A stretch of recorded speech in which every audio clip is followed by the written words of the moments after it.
Hello, everyone. I'm Henry Munoz, host of Momento Latino's podcast series, The Momento. Everyone has a moment that changes their lives and puts them on the road of life. Together, we'll illuminate the triumphs and the challenges of the Latinx community by focusing on the momentos that make us who we are. For our first episode, we'll sit down with my friend, actress, director, producer, activist, philanthropist, and co-founder of Momento Latino, Eva Longoria Bastón. Hi, Eva. Hi. What are we talking about? I want people to understand why we started Momento Latino, but I also think it's important for people to understand how you became who you are, because I've been thinking a lot lately about what is a momento. And I think everybody has a moment in their life when they face a choice, and that moment informs their journey. So I couldn't figure out, to tell you the truth, Eva, I couldn't figure out whether I should introduce you as Miss Corpus Christi 1998 or as the future president of the United States. So I'm going to stick with the future president of the United States. So, oh Lord, let me tell you, I don't know who wants that job right now. Now, are you kidding? You know this. I'm from Corpus Christi, Texas, and I grew up in a very philanthropic family because of my sister. I have a special needs sister who's older. Her name's Lisa. She has a mental disability, and my mom was her biggest advocate, her biggest activist. She went to school every day with my sister sat in class to make sure that people were nice to her, to make sure the teachers paid attention to her. She did it for kindergarten. She did it for first grade. She did it for second grade. Then in third grade, the teacher goes, "Why don't you become a teacher's assistant?" My mom said, "Okay." So my mom took the classes and became a teacher's assistant, but would move up every grade with my sister. Third grade, fourth grade. Then she went and got her associate's degree to become a teacher, but kept moving up with my sister all the way till she was in high school, 12th grade. And so I was really lucky to be born into Lisa's world, in which everything revolved around somebody else other than yourself, right? Like, it was, where could Lisa go on vacation? Where can Lisa go out to eat? Where are people not going to stare at Lisa? Where can Lisa have the most fun? Where are places that Lisa can have some friends? And so we were born into her world, and we were introduced very early on to volunteerism. And that's a big idea that should be introduced at an early age for kids, how to volunteer. I thought volunteer was a job. That's how much we did it. I was like, I can't wait. When I grow up, I'm going to be a volunteer, because I thought you got paid for it. But some of my earliest memories are from Special Olympics, because my mom would drag all the kids down. She had 4 girls, and she'd sign us up. And I was my first job as a volunteer was a hugger at the end of races. So you just stand there with your arms open, and the special needs kids run towards you. And it was the best job ever. And I remember, I want to do this for the rest of my life. And, volunteered at the Boys and Girls Club. We volunteered at Salvation Army. We volunteered at the soup kitchen. We volunteered, like, every waking moment felt like we were involved in the community, because we benefited from the community. We benefited from so many programs that helped people like my sister. And I just thought, who are these people called charity? Right? Like, who is that? Why do these strangers care so much about my sister's life? And really, that's kind of really shaped me and put that into my DNA, and as to who I wanted to be when I grew up. Well, and when I think about you, I think about the concept of sisterhood and hermanas, and how that has now taken shape as a board member of Time's Up and She Se Puede. You're a founder of She Se Puede, and so many organizations where you use the light that shines upon you to help other women. Your degree in Chicano studies, but really a degree that helps you understand how to lead the way for young Latinas who want careers in science, technology, engineering, and mathematics. Yeah. So most people would be interested in, what was the moment where you decided you wanted to be an actress? But I'm very interested in you as a philanthropist and as an activist. So that makes sense. This whole idea of in this family with your mom and with your sister and your sisters. And now here you are, a leader in developing sisterhood across the country. Yeah. Well, it's so funny you say that. Sisterhood has been an obvious theme in my life because I grew up with all sisters, no brothers. My mom had 9 sisters. So I grew up with all aunts. Like there was no men in our family. And every single woman in my family, my aunts, everybody was educated, independent. They had jobs. And so for me, those were my role models. That's who I was surrounded by. It was no question I was going to be successful no matter what I wanted to do. If I wanted to be a dentist, I would have been the best dentist there was. If I wanted to be a lawyer, I was going to be a damn good lawyer. So I never questioned that I would be successful because I knew I could do anything. And that was because I had all these amazing female role models in my life who were doing everything. I remember my aunt traveled to Hong Kong and I just thought, whoa, where is that on the globe? And she had business in Hong Kong. Like, I just thought, wow, that's who I want to be. I want to be worldly and I want to know things. And I was super curious at a very young age. And so, it was no surprise that, I've continued to be curious in my adulthood with, my academic studies and wanting to know more and learn more. But, sisterhood is really important.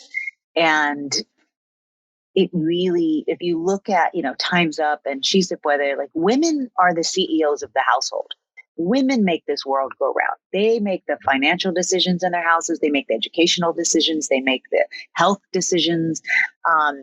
So we need to be doing more to lift each other up and supporting each other. And that's kind of, I think, the common theme in all my philanthropy, in my foundation, in Time's Up, and She Se Puede, is helping the women of our globe. But even though Marco Rubio might not agree that you've earned this distinction, you're one of the most important voices in the Latino community of the United States. Do you ever wonder what keeps us from embracing the power of ourselves and our community? Like, what would you say to us? I know exactly what keeps us from that. It's society. Right? Like we are in a society right now and in a divisive world that has been villainizing our community for a long time. Scapegoats for the economy, immigration, immigrants, Latino being synonymous with illegal. And so what I have sought out to do is not to speak for the Latino community. I want to encourage them to speak for themselves. Recognize that power. Recognize your buying power, your political power. Recognize it, accept it, really absorb it and go, okay, all right, okay, yeah. We have this power, and then use it, and use it how you want. Use it in the boardroom, use it at your job, use it when you're working out, use it in the kitchen, use it in civic duty, but know you have it and be confident in it. And so, I want to inform and inspire the Latino community to speak for themselves, show up. Because, when people go, oh, my vote won't count, it does when you collectively think about the Latino community. Collectively, we are powerful and we are loud and we are beautiful. And we should celebrate and applaud and honor that instead of dim the light that society wants us to do. You've taught me a lot about the power of Latino unity, but you've also taught me about how to bring it down and make it very personal. So when we think about personal power and walking into that job interview or walking into that place where maybe we go in thinking we don't even belong here, but we've got to convince people that we belong here. Tell that young Latina out there how to do it. Oh gosh, I'll tell you some advice I got when because I encounter this still today, Henry. It's not like I'm super confident in everything I do. I have my moments of weakness and scaredness and insecurity of oh God, they're going to find out I don't know what I'm doing, or I'm not good enough for this job, or I'm not smart enough to speak on that. So I go through it all the time. So you'll have that all the time. And let me tell you, it could be used as a motivator, because every time I don't feel like I know something, I research it, I look it up, I get really literate about whatever it is I need to know. And then all of a sudden I feel confident. But I was auditioning for a job to direct the Flaming Hot Cheeto movie. And they were seeing every big director, everybody was going in on this movie because it's a really beautiful script. And I said, I want to direct the script. It's the story of Richard Montanez, the Mexican janitor who created the hot Cheeto, the Flaming Hot Cheeto, which is the number one snack in the world today. And when he started at Frito-Lay, he couldn't read or write. And yet this man revolutionized the snack industry. And you read a story and you go, oh my gosh, I'm Richard Montanez.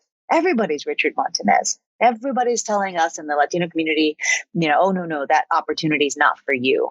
Opportunity is not distributed equally, right? And so I was like, this is a dream story for me to be able to bring to the big screen. I'd like a shot at it. And I remember my agent telling me too, she's like, look, it's a long shot. I don't think they'll hire you. And she wasn't being discouraging. She was just saying, like, there's a lot of experienced people going in on this job. So I got together my pitch and I did all of this stuff, and it took me 4 months to prepare for it. And a friend of mine, Brian Tannen, who is a showrunner and a writer, I said, oh, can I practice pitch to you? So I was practicing my pitch with him to see how it sounded. And he goes, okay, I got to stop you right there. I said, what? And then he goes, I want you to walk out the door and come back in with your white male privilege pants on and assume you have the job. Just assume it. Because my sentences were like, and if you hire me, I will do a good job. And hopefully, if you like my vision, and if you agree, I was trying to be agreeable and I was trying to be cooperative, like, so they would know that I would be a good partner. And he goes, men don't do that. Men don't walk in a room and say, please, permission, any of that. And so he goes, speak as if it is your job. Speak as if you assume it's your job. Like, assume they're giving it to you. Assume you have it. And that's how you speak. And I was like, okay. And it changed. It was such an aha moment for me on so many other levels, not just getting this job, in life, in acting, in interacting with people and society. Like, we should assume equality. Of course we're equal. Why am I acting like we're not? Why am I pretending like I'd be so lucky to get this opportunity? You'd be lucky. You'd be lucky to get me. And that's how white male privilege works, right? Like, that's my job. So I'm going to go take it. And so that's probably the biggest advice I'd give to Latinas is that self-confidence and valuing self-worth. You have a lot of self-worth. So, you have to value that within yourself and then present that to the world and assume equality. Don't assume we're less than. Don't assume you're less than because you're a woman or you're a Latina. You have to assume we are all equal, honey. We both qualify for this job. I'm the better person for it, whatever that is. So important. And now Eva Longoria Bastón is directing the Flaming Hot Cheetos movie. And I got the job. Moral of the story is I think I scared them. That's what happened. I walked in as a flaming hot Latina and they were like, whoa, okay, we have to give this woman the job, because if not, I think they were nervous. This podcast is brought to you by Momento Latino. So let's talk about sharing that experience with the Latinx community across the country, right? Momento Latino. What do you want Momento Latino to be, and what do you hope it accomplishes? Well, it's so funny because I actually love the words Momento Latino because it's our moment. It's like, it's about time. It's time we move forward as a community and take our place, our rightful place in the history of this country. We've contributed so much. And, when you called me and you said, we're going to do this thing, will you come aboard? I was like, yes, because it's needed. We need a moment to wake up and to, again, inspire our community to be more and do more, even when the opportunities are less, even when the infrastructure of opportunity isn't there. you're going to have to work twice as hard and wake up twice as early and work twice as late.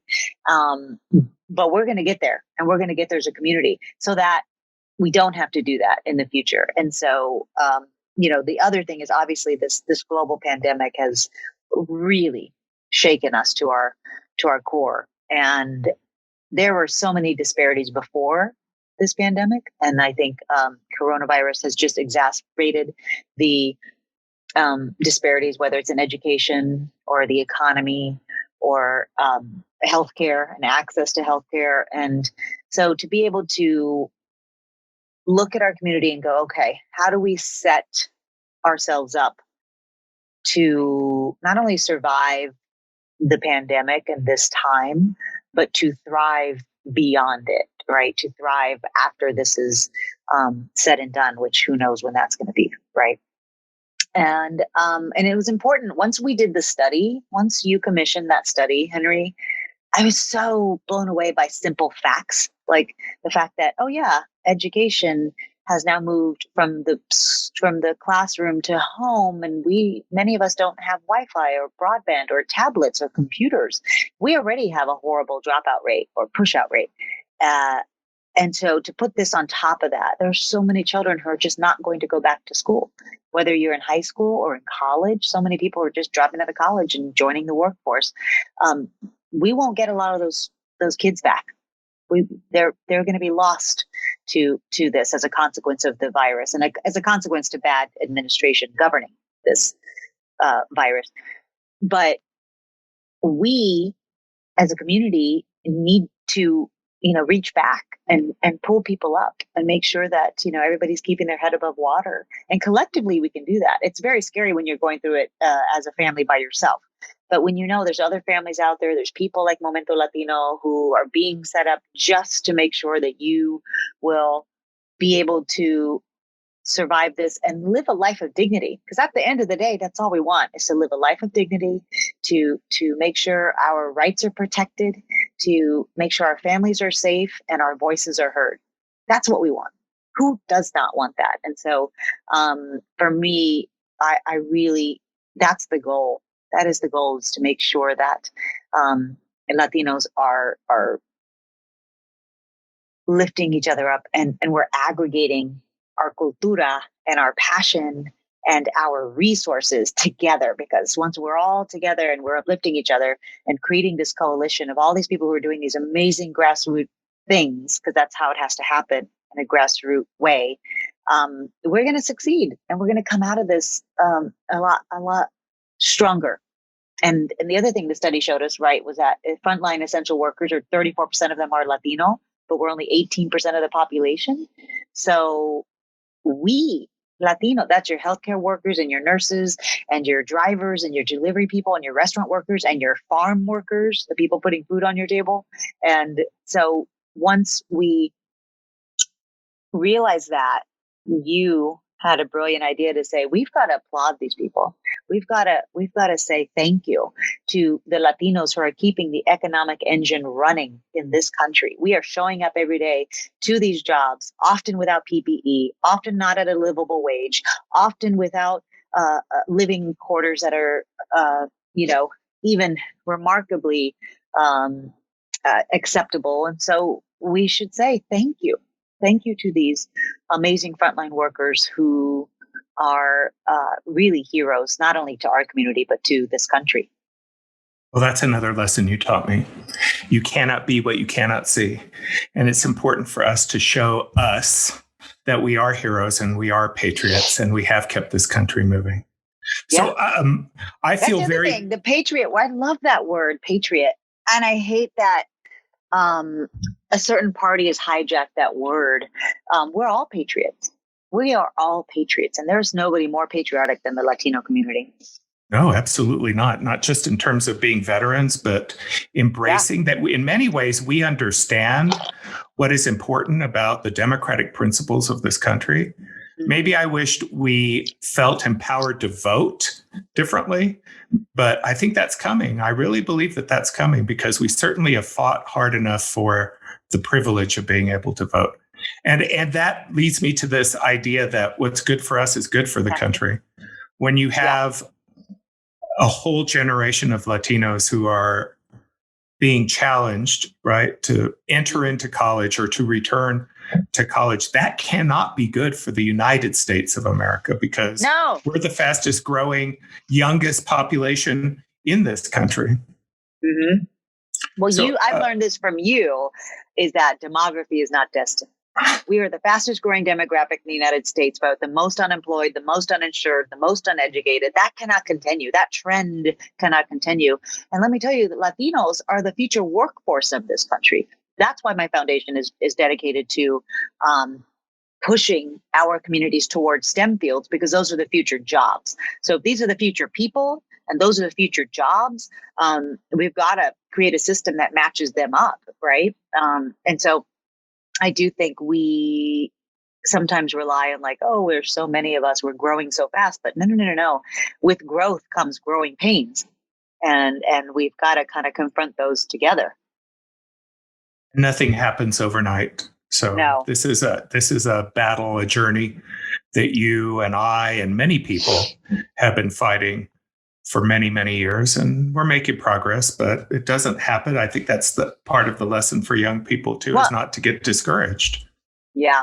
And I'm actually super encouraged when people go, oh my God, look at all the unrest in the country and look at all of these people protesting. And it actually excites me, because there's never been a major change in our country that was done by a politician. It's not like a politician woke up one day and gave women the right to vote. The women's suffragette movement did that. Civic disobedience did that. People going out in the street and demanding change. The civil rights movement in the 50s and 60s, whether it was the brown movement or the black movement, nobody said, oh, you know what, we should pass the Voting Rights Act. No. It was people in the streets demanding equality. And so when I see it happening today, people speaking out in the streets, speaking out on social media, it really excites me, makes me hopeful that this younger generation, you look at Martin Luther King, he was young.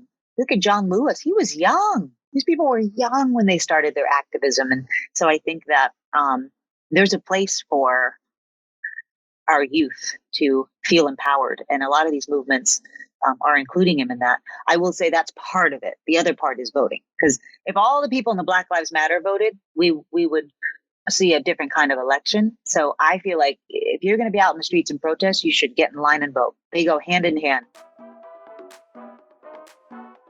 This podcast is brought to you by Momento Latino. I'm so proud of this special that we did. I'm so proud of it. The way everybody showed up and was like, I'm there. It's beautiful. We haven't even talked about this television special, but we have a television special on October the 26th that's packed with talent and artistry. It's got these amazing Latino paintings from the Smithsonian Institution, and it has you and Ricky Martin and Gloria Estefan and incredible music and comedy. And really, it's a showcase. It's a showcase of our talent. We said, hey, let's celebrate diversity in America through comedy and music. And we have these beautiful docu packages that are telling the stories of real people in real time and what they're going through right now. And so when you weave all of that together, it makes you smile to know that we're all in this together, and how we're not a monolithic group. We're so different, but yet we have way more in common. We are more same than we are different as Latinos. So to see Ricky, who's Puerto Rican, and Gloria, who's Cuban American, and me, who's Mexican American, and Juanes, right, and Pitbull. We have everybody, and Rita Moreno and Lin-Manuel Miranda. It's beautiful to see that todas las banderas de nuestra comunidad, all of these beautiful flags from our community, and it's going to be a really fun night too. And to see it on television, because I don't think there's been anything like it on broadcast television, if not ever, for many, many years. So couldn't have done that without the power of Eva Longoria also. Well, it's a big message we're sending to networks as well. It's like nobody's planting their flag in the ground to our community. Nobody's saying, we are here, we see you, let's program to you. And CBS stepped up in a really big way, and I was really proud of that. And I was really proud that we got this on a major network. and that they're paying attention to our buying power. So, Eva, what? I want to ask you one last question. I feel honored that I'm a friend of yours and a colleague and a partner in philanthropy and activism. But I called some of your friends, and people say the same thing about you. And it's interesting because to listen to you start talking about the very beginning of your life and the family culture of giving back and volunteerism and the warmth between your sisters and your mother and the dedication to each other. And even, if you're ever lucky enough to get a text from Eva Longoria, it typically is going to start in a very warm fashion. Hi, babe. Babe. Hi, babe. Hi, babe. Because you're very warm and there is a family culture there. And quite honestly, the instincts of a mother. And so now you're a mom, right? Mm-hmm. Santi even has, I just was looking at that. Santi even has his own celebrity Instagram page, and he looks so cute. And I love that. But I thought I want to end this conversation talking to Eva, the mom. Okay. 20 years from now, mm-hmm. right? What do you hope Santi says about the way he was raised? What do you hope that all of these experiences that you have created, you and Pepe have created for him? Yeah. What do you hope he has learned and he has to say about his mom and his family environment?